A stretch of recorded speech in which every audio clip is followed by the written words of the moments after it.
Hey everyone, I wanted to create a short video in which I helped you guys to define and understand what rhetoric is. Since English 302 is a class that focuses solely on rhetoric and argument, I think it's important on our first day that we define what rhetoric is to have an understanding of it. So in a ground class, oftentimes I can ask students what is rhetoric, and students look confused. They look panicked. Some students say they've never heard the word before. So if this is the situation you're in the right spot, and I'm going to kind of help you and guide you as we go through the term defining what rhetoric is. I want to basically focus on three aspects of rhetoric. I want to talk about the people that use rhetoric. I want to talk about forms of rhetoric, and then I'm going to give you my definition of rhetoric at the end of this video. And you can decide whether or not you agree or disagree with my video, but that'll be the beginning of our class. So if we talk first about the people who use rhetoric, most people can associate two groups of people who use rhetoric: lawyers and politicians. So even in a ground class where students say, I've never heard the term rhetoric, they know immediately they can associate it to politicians.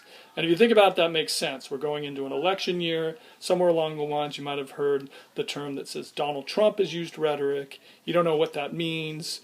You may have heard Joe Biden is using rhetoric.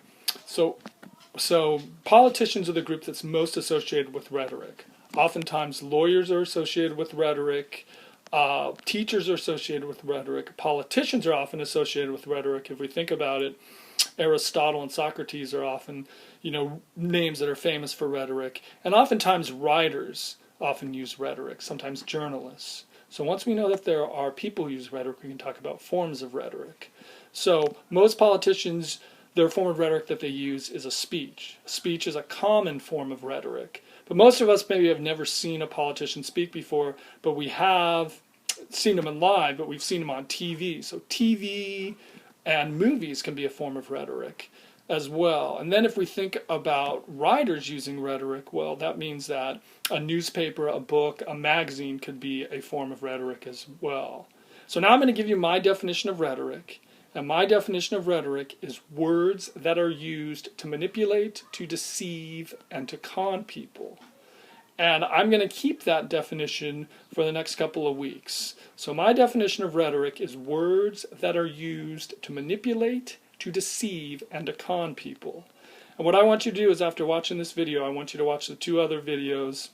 And then I want you to answer the discussion board based on what you've learned. How would you define rhetoric and why? You can agree with me, you can disagree with me, and then we'll have something to play with as we go through the terms. So I look forward to seeing what you guys say about how you define the term rhetoric.